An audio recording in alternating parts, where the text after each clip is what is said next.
So I've got a new product coming out in the next few weeks, and at first I thought, let me just get everything ready and then I will show you the product once it's completely finished. But I thought, why not bring you in the process and show you the whole thing as we get the final thing ready. So this is going to be something that's extremely good for your sleep quality. It'll help you with eye strain and headaches and just your general light diet. As you probably already know, we get exposed to too much artificial blue and green light and not enough red and near infrared. So that's why I'm always talking about red light therapy. But today I want to show you a product that I have been using and what the problems with that product are, and then what we're going to be doing over the next few weeks to fix that and come out with an incredible product. So what I have been doing in the last year and a half or 2 years is using a pair of blue blockers.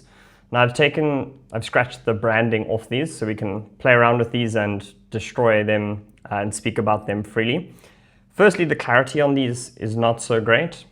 I also thought there was a really good idea to get the wooden styled frame, but it's pretty plasticky. As you can see, the one lens, or frame hinge is already quite loose.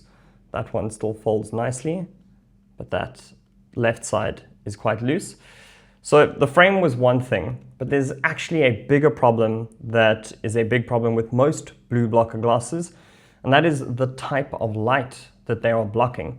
So I'm going to take out my spectrometer. I'm going to show you what these blue blockers are actually doing, so you can see why they wouldn't actually solve the problem of too much artificial blue light.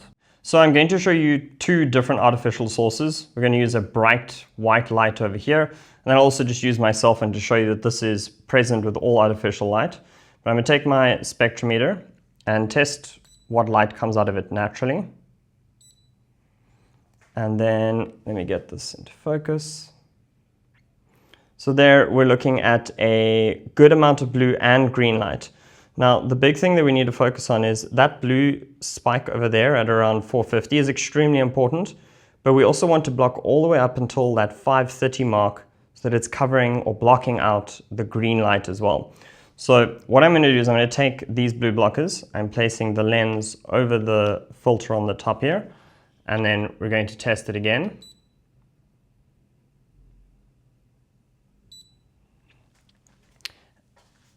And now you can see that the blue is gone, but it already starts lifting up at around the 450 mark and then increasing again.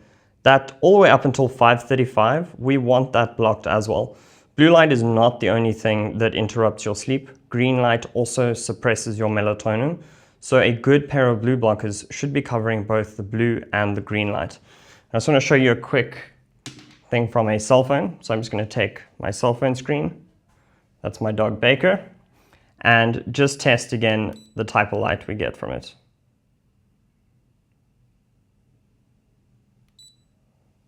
My screen did go off, but it managed to capture it in time. So there we've got that same blue spike, around 460 nanometers, and then that big green spike. So that, if you had the normal blue blockers that I'm currently using, all of that green is still getting through and can suppress your melatonin. So I will have my own sample in the next few days, and as soon as I do, I'm going to be testing it with a spectrometer, and we can check if it's actually going to solve this problem. And then from there, I'll build out the frames and everything to fit it. I want to get a really nice, high quality acetate, so it lasts really well, very comfortable. But right now, the most important thing is the lens and the tint that it has. So if you are already on my email list, then you will get an email as soon as the next video is out. And if you're on just the YouTube channel, make sure that you're subscribed so that as soon as I release the next video where we're testing the lens to make sure that it actually helps us, you will see that as soon as it comes out. If you want to make sure that you are subscribed, there's a button somewhere in the corner over here. You click it, you'll get subscribed to my channel.